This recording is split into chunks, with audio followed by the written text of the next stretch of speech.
Kafka Hibino is a 32-year-old man who once dreamed of becoming a hero to fight kaiju alongside his childhood friend Mina. But now, he's literally cleaning up after them. In a world where kaiju attacks are the norm, the Japanese Anti-Kaiju Defense Force steps up to the battlefield to neutralize the kaiju threat. Kafka works as part of the monster sweeper team, mopping up the carnage the defense force leaves behind. He has long since given up on his dreams and is now just another middle-aged man living in a messy, one-room apartment. That night, lying in bed, Kafka can still smell the horrible kaiju intestines he had been clearing up all day. On TV, there's a report about Mina Ashiro, now the captain of the Defense Force's 3rd Division, praised for her remarkable skill at such a young age. Kafka is reminded of a promise he made to her when they were children, but feels frustrated by how differently their lives turned out. One day, a young man named Rino Ichikawa joins the monster sweeper team. We soon learn that Rino also aspires to join the Japanese Anti-Kaiju Defense Force. The team tells him that Kafka once had the same dream, but Rino can't understand how someone could give up on such a goal. Kafka tries to brush him off, saying he's made peace with his role in the world. Still, he takes Rino under his wing, even sharing a multivitamin drink to help him cope with the nausea that comes from working knee-deep in monster guts all day. That evening, while wrapping up a shift clearing kaiju remains, Rino is suddenly attacked by a smaller, vicious kaiju known as a yoju. Just before Rino becomes its next meal, Kafka jumps in, saving him in the nick of time. He creates an opening for Rino to escape and get help, then lures the spider-like yoju down a narrow passage. Kafka tries to stand his ground, but quickly realizes he's no match for the creature. As the yoju prepares to strike the fatal blow, Rino returns just in time to save Kafka. Together, they muster their strength for a final stand, but before they can act, the yoju is obliterated by Captain Ashiro. Both brave cleaners are then rushed to the hospital to treat their injuries. Back at the hospital, Kafka is sulking in bed, wondering how his life ended up like this. Suddenly, out of the blue, a tiny dragonfly-like kaiju forces its way down his throat, transforming him into a superhuman who looks like he's stolen Ichigo's hollow mask. In his new kaiju form, Kafka is built like a tank and looks menacing as hell. He's spotted by an elderly man at the hospital who nearly has a heart attack but still manages to contact the defense force. Kafka has barely come to terms with his situation or his newfound super strength when he finds himself on the run, this time with the defense force hot on his heels. Kafka realizes there's no way he can stand next to Mina now. While on the run, Kafka senses the presence of another spider kaiju nearby. Just as the kaiju is about to devour a mother and child, Kafka leaps in with his new kaiju powers and delivers a killer uppercut, obliterating the kaiju with a single punch that would make Saitama proud. Kafka starts to realize that maybe, just maybe, he still has a chance to follow his dreams. 3 months later, Kaiju No. 8, as Kafka is now known, has become the first kaiju to escape the defense force, earning him the title of the nation's #1 fugitive. Despite this, Kafka continues his work on the cleanup crew, struggling to keep his kaiju transformation in check. One day, he receives some unexpected news. Both he and Rino have passed the first round of the Defense Force selection exam. While Rino is thrilled, he notices Kafka's lack of enthusiasm. Kafka explains that getting through the first round was never the problem. It's always the second round where he gets eliminated.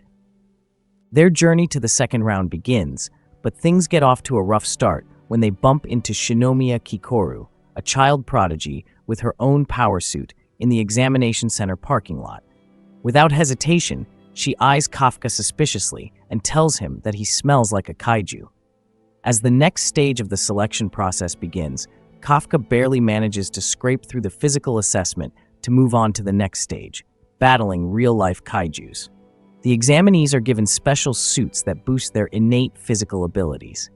While some of the recruits are able to draw up to 18% of the suit's power, 2 recruits stand out: Shinomiya Kikoru at the top and Kafka Hibino at the bottom, much to the squad leader's amusement. In the Japan Anti-Kaiju Defense Force's urban training area, new recruits face off against low-threat kaijus as part of their combat drills. Kafka and Rino quickly realize they don't have the firepower to take down the kaijus themselves, so they shift their strategy to support. Instead of fighting head-on, they help their team by identifying the kaiju's weak points and guiding the others to target them.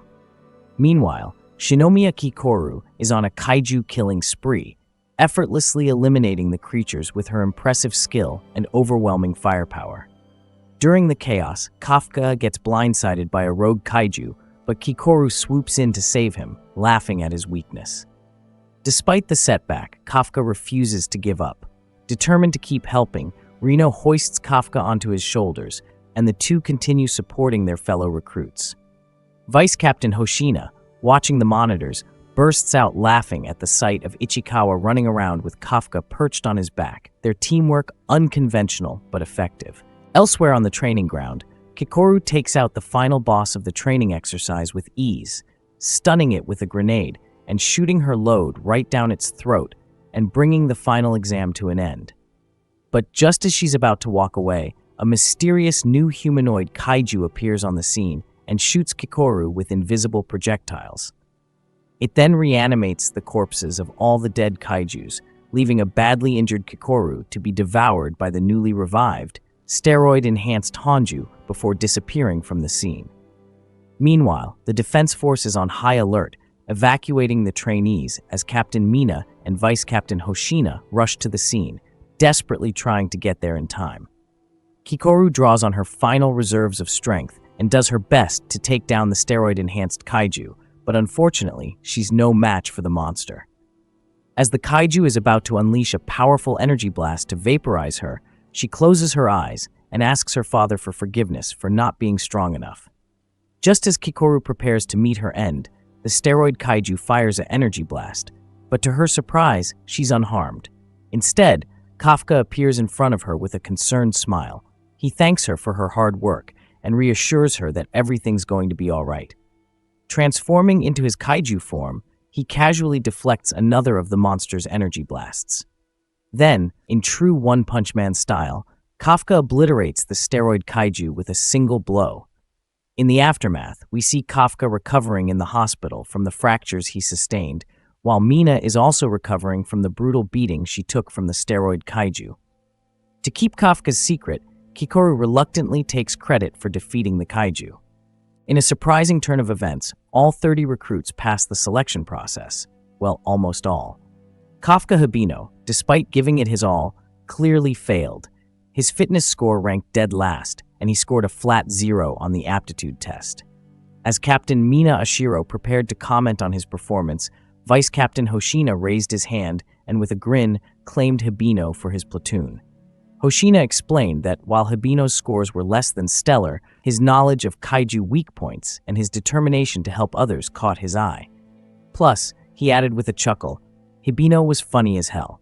Under Hoshina's wing, Kafka became a cadet with a promise of more training, but Hoshina suspected Hibino was hiding something, and he wants to keep a close watch. After the graduation ceremony, Shinomiya Kikoru approaches Kafka and Reno Ichikawa, demanding to know about their little secret. She warns Kafka that if the defense force discovers his secret, his ability to transform into a kaiju, he'd be dissected and possibly turned into a weapon. Kafka, determined to avoid that fate, knows he must tread carefully. Time passes, and the new recruits of the 3rd Division dive headfirst into rigorous training.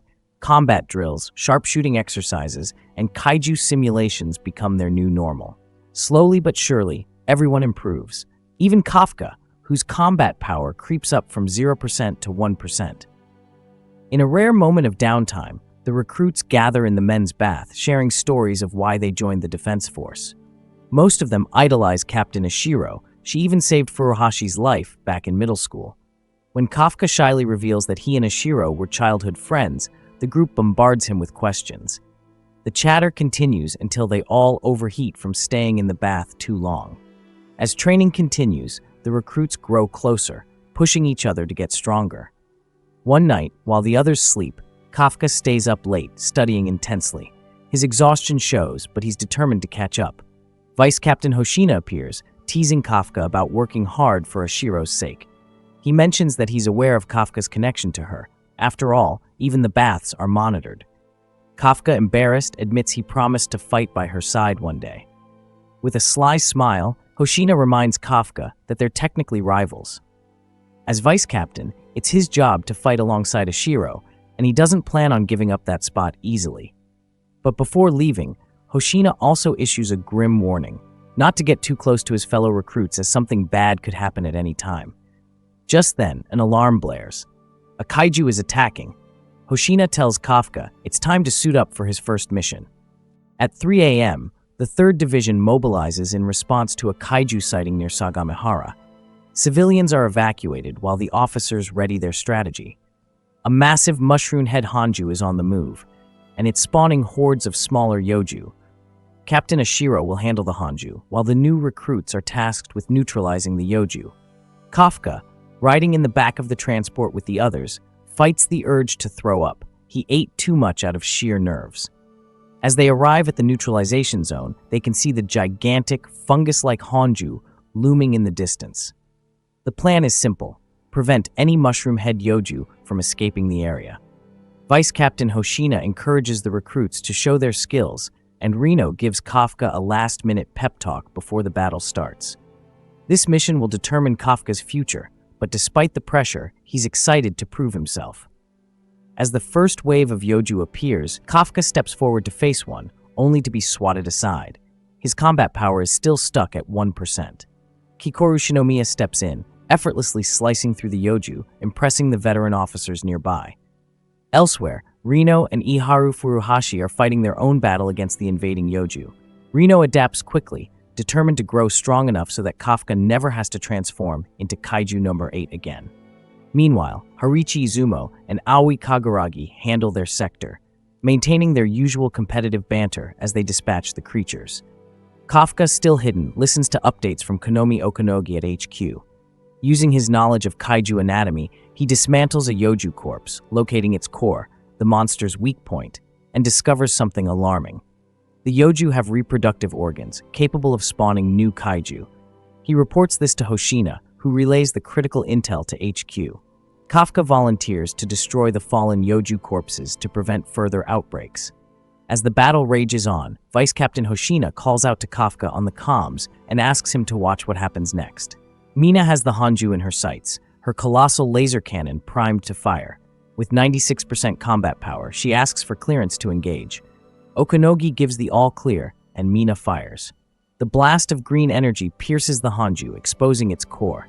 Mina fires again, bringing the massive creature crashing down. But the fight isn't over.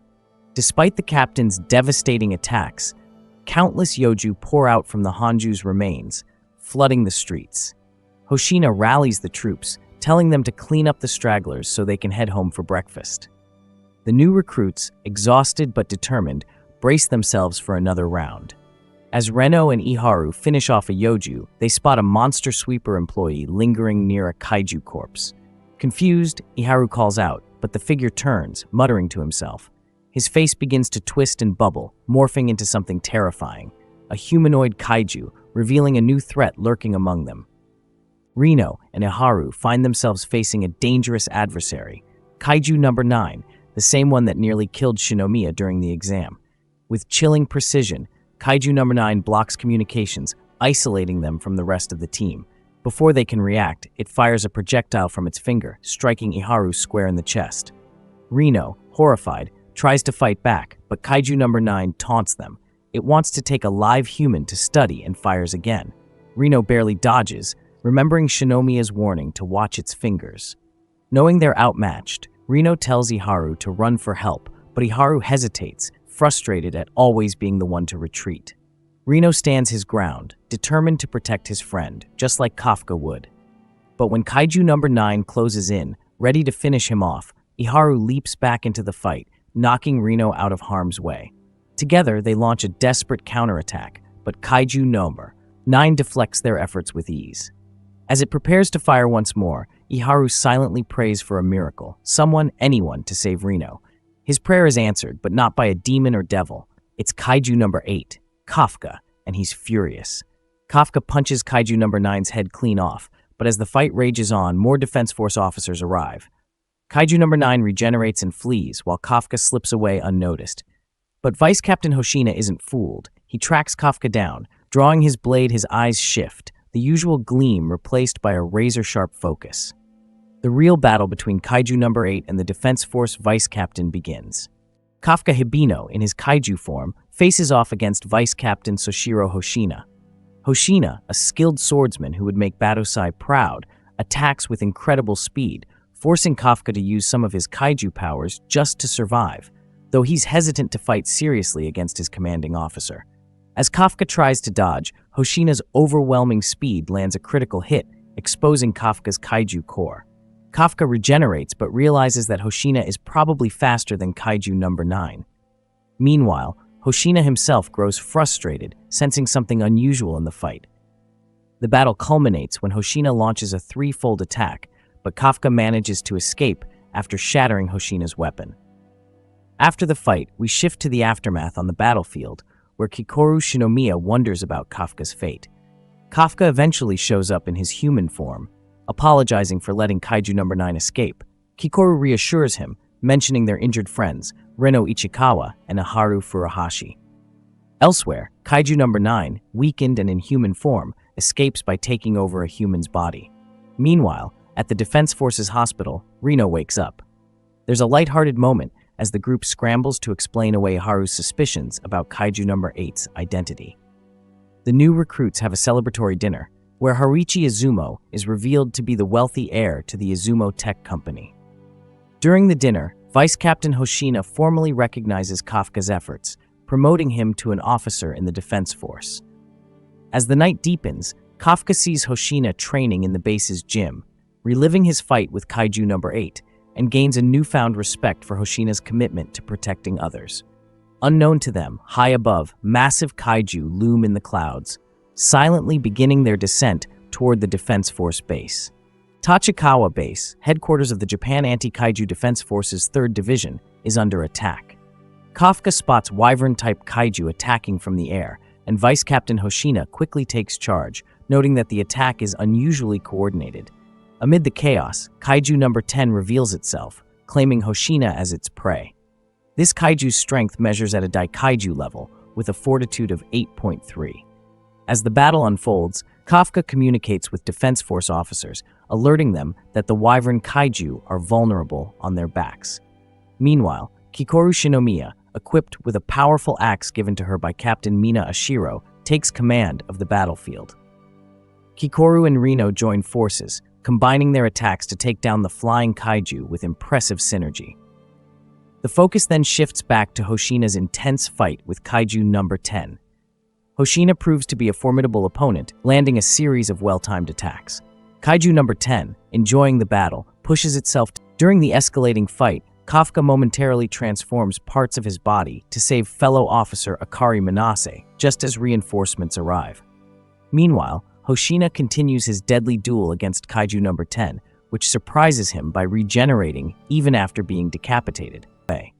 He quickly counterattacks, slicing open its armor-like hide, but soon discovers that the kaiju is simply too large for his blades to cut through effectively. He opens his eyes wide in surprise. Back in the present, Hoshina is determined to protect the base Mina left in his care. He lands attack after attack until Kaiju No. 10 grabs him and it releases the vice captain. Mina reloads. No. 10 roars at her, and she readies her next shot. It goes wide and grazes its arm. Okonogi briefs her on its core as she moves to another vantage point. Hoshina strikes its ankles and knees to limit its ability to dodge her shots. Sawa and other officers make it to their location just as Mina blasts Kaiju No. 10 from behind, exposing its core. She has one bullet left. The rest of the Defense Force, including Hibino, fires everything they've got at the Yoju and No. 10. Hoshina wills his injured body to keep moving. Just before No. 10 catches him in its jaw shot, Kaiju No. 10 shrieks as its body is ripped apart. Okonogi calls it, "The Honju is defeated." The Defense Force officers take a moment to congratulate each other.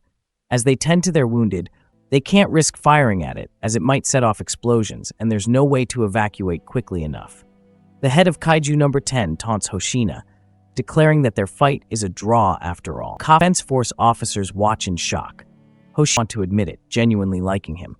Kafka offers a silent apology to Hoshina and everyone for deceiving them. He thinks of Mina, then roars, prepared to risk his life as everyone else did in battle. Kaiju number 8 launching he's got, sending the abomination into the upper atmosphere, where it detonates far enough away to minimize the damage on the ground. Everyone is safe. As the dust from the blast clears, Kafka stands silently, spent from the effort, as he turns with a sorrowful look at Mina, who places him under arrest. In the heart of the Anti-Kaiju Defense Force headquarters, high-ranking officers review footage of Kaiju number 8. The conversation is tense as they debate Kafka's fate. Director General Isao Shinomiya remains resolute. They must take Kaiju number 8 in custody before deciding what comes next. Kafka, confined to a cell at Tachikawa base, is bound by restraints that weigh heavy on his body and soul. He reflects on his shattered dream of standing beside Mina Ashiro, knowing it may never come to pass. His thoughts are interrupted when Mina and Vice Captain Hoshina arrive to escort him to headquarters. Despite Kafka's attempts to apologize, Hoshina coldly tells him to remain silent. As they walk through the base, Kafka's fellow officers stand in silent formation. Reno, unable to contain himself, rushes forward to express his belief that Kafka will return to the 3rd Division. The display of loyalty moves Kafka, but Mina remains composed, hinting that she still sees the same person who saved them all, Kaiju or not. At the Ariake Maritime Base, Kafka is placed in maximum security. Days pass, and rumors swirl among the Defense Force recruits about Kafka's future. Kikoru Shinomiya, in a rare moment of vulnerability, confronts her father, pleading for Kafka's life. Isao, unmoved, shows her Kafka's X-ray, revealing a kaiju core in place of his heart. He's not human, Isao declares. But Kikoru, holding back tears, insists she believes in Kafka's humanity. In his cell, Kafka struggles to remain optimistic. His body, mind, and heart are at odds as the Defense Force scientists examine him in silence. Meanwhile, Reno and his friends are reassigned to different divisions, a move Reno accepts without complaint, but with quiet determination to get stronger and one day fight alongside Kafka again. Soon after, the door to Kafka's cell opens. Isao Shinomiya, armed and flanked by guards, enters. Without warning, he fires at Kafka, forcing him to partially transform to defend himself. No human could block that, Isao remarks coldly. The battle between the two men escalates as Isao dons weapons made from Kaiju number 2, pushing Kafka to the edge. But Kafka refuses to fully transform, determined to prove his humanity. However, the presence of Kaiju number 2 triggers something deep within Kafka, and Kaiju number 8 begins to take over, pushing Kafka into the background of his own mind. As the transformation completes, Kaiju number 8 perceives Isao as a threat on par with the Daikaiju, attacking with ferocious strength. Kafka watches helplessly from within as the kaiju side of him moves to kill Isao. The clash between Director General Isao Shinomiya and Kaiju number 8 reverberates through the Ariake Maritime Base, each blow shaking the walls, each movement kicking up clouds of dust and debris. Kafka feels the full, unrestrained power of his transformed body, yet he can do nothing to control it. He is locked within, a prisoner in his own mind. His consciousness floats in a vast, dark space, desperate to break free, but Kaiju number 8's instincts overpower him, pushing him further and further into the recesses of his mind. As the intense battle between Isao and Kaiju number 8 rages on, Kafka finds himself a prisoner within his own body. To Kaiju number 8, Isao is not just an opponent, but a force akin to a Daikaiju, a threat that must be eliminated without hesitation. It moves with a savage elegance, its body bending and contorting in ways beyond human possibility. Each strike it delivers is calculated to destroy. Kaiju No 8 tries to pin Isao down, raining monstrous blows, but Isao counters by kicking him away and using his Force Blast sonic attack move to hit him dead center. Kaiju number 8 ejects its core to avoid a fatal strike, regenerating from his core like the Grim Reaper as they clash fists again, sending tremors across the base. From the observation room above, Kikoru watches in horror as her dad and Kafka go all out against each other. Kaiju No 8 evolves into a bigger red berserker, taking on every attack that Isao throws at him, finally getting close enough to grab him and slam him against the wall.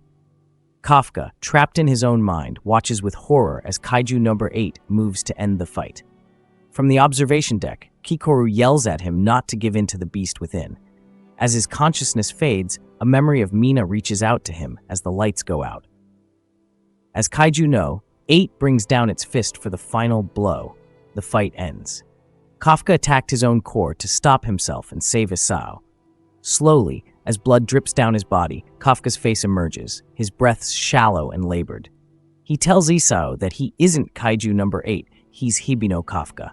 The tension lingers in the air as they lock eyes, a silent understanding passing between them. Kafka falls to the ground, weakened yet victorious over himself. Isao signals to the guards to stand down. When Kafka opens his eyes, he finds himself in a hospital room with Isao sitting in a chair at his bedside. Kafka is immediately relieved, not because he's alive, but because he wouldn't have been able to face Kikoru if Isao had died. Isao states plainly that if Kafka were human, that fight would have killed him. Kafka is a kaiju, but whether he's an enemy is a decision that remains to be made. For now, Kafka will fight for humanity as Kaiju No. 8 and won't be converted into a weapon. Kafka's fate now lies in his own hands. With new resolve, he vows to prove his worth as a member of the defense force. Meanwhile, Kaiju number 9, watching from the shadows, prepares to reclaim the power of the kaiju, setting the stage for an even greater threat.